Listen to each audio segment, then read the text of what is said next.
Hello folks, Red Rider 06 here. Today we'll be discussing pop and noise guns. Also, I'm sorry that I am a bit sick. I've just been sick on and off for the past week. But anyways, up until the 1930s, Daisy didn't really produce any toy guns for kids. Daisy was better at producing air guns, also as I like to call them, idiot children bear traps.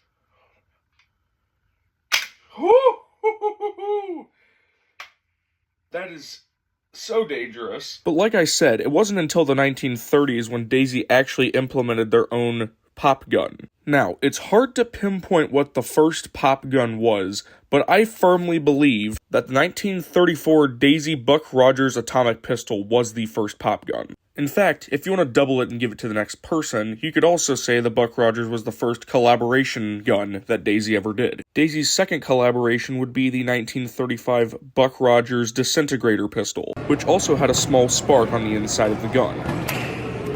It also appeared on an episode of Pawn Stars. Then, right around in the 1950s, Daisy started actually producing pop guns, or ricochet guns. Daisy would also produce other gimmick-type guns, such as dart guns, cork guns, multiple different types of cap guns, and something called a sonic mystery gun, which used air to shoot at targets? I don't even know at this point. And the rest was history. The 60s and 70s is where pop guns peaked, and the most well-known pop gun being the 660 set of guns. And yes, even though a lot of them still do, by the 80s, they were nothing but a relic of the past. Alright, now that we're done with the explanational video, I might as well shoot off a few of the ones I have in my collection. So, for starters here, I decided to pull out this one is actually my first Daisy product, is a Daisy Trail Rider Ricochet gun. This one is specifically a model 680. It's not as popular as the 660 Ricochet, but still, it's a noise gun. Of course, this one was produced in Rogers, Arkansas during the 1960s. I'm guessing during the 1960s because it still has the metal lever. So, I would guess maybe early 1970s because it's got the hole right here, implying that it would be stuck to a box of some sort. Like it would be like there'd be a pin that would stick into the side of the gun, similar to the one of the other ones that I'm looking at. But anyways, all you got to do for this is, of course, simply just cock the gun and then fire.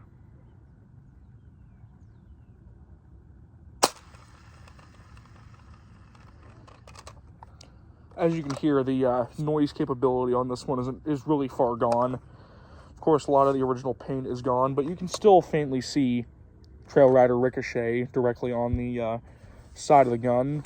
Like I said in the video, most of these were just kids' toys.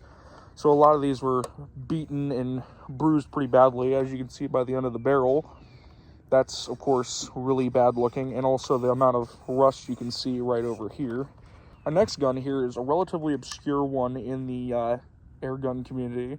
This one is an official Red Rider play rifle. I have one of these in the original cardboard box. This one has the plastic lever and was produced around the 1970s. The specific model of this one is the 938. And this one is considered probably one of the rarer to find play rifles, solely because of the fact that not only is it a Red Rider related product, but it's hard to find these with the front grip. I've seen several of them on eBay without the front grip and not in the box. But luckily I have one. I'll throw a photo out there really quick. Funny story about this gun. You can see how bad the stock is, because usually it's supposed to be brown because it's all actual brown oak wood. This one is black on this screen, if you can't tell right there. That's mostly because of age, because it's 50 years old.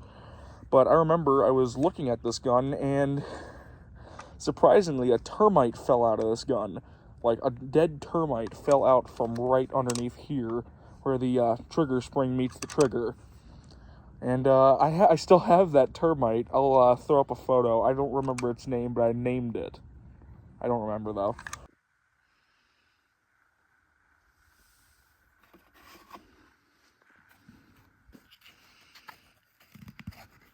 There he is! But like I said, this one is interesting because this one clicks, which implies it might be late 1970s, because they didn't allow the clicking until the late 1970s, about 1979. This one's fared a little bit better, but I would say this one is probably the worst conditioned gun in my entire collection. I'm presuming somebody is redoing their roof, so that's why there's just a bunch of noise off in the background. But there it is. Again, that hole I wanted to show you guys. That hole, that would be a pin that would attach to the back of the piece of cardboard. I'm just egging you on now, so let me just fire really quick. Of course, like I said, kid's toy. It's not really... Of course, they're usually really beaten and battered, so...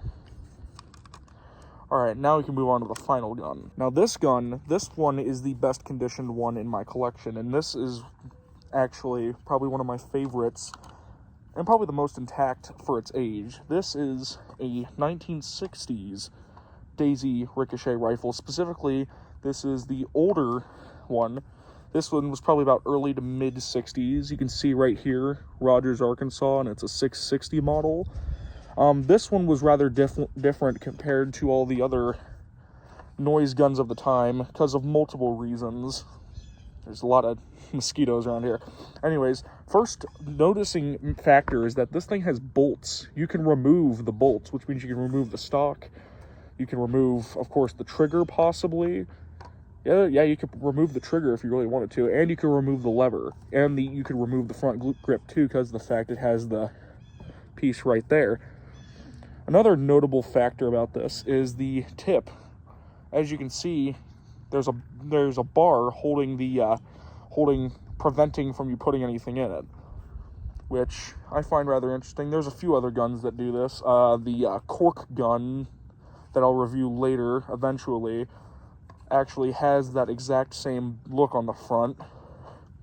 You can also notice that there's a hole in the stock and a hole in the front grip, which is very convenient because those would be the mounts for a sling mount. Those would be the holes for the sling mounts. All right, now without further ado, let's fire the loudest and best intact 660 Ricochet gun in general I own. Alright, this is going to be a little bit loud. That is true. That's a true piece right there. It presents exactly how it is in play. I'll probably put another piece of audio so I can just present of what it actually sounds like up close. But anyways, overall, I like the gimmick of Ricochet guns or noise guns in general, because they're not dangerous per se. They're a little bit below. These bugs are killing me out here. Anyways, they're not really classified as like kids. I mean, they're not classified as projectile firing rifles. They're more or less just kids' toys. You know, back in the day when bad things wouldn't happen to you if you pulled out toy guns. So it isn't.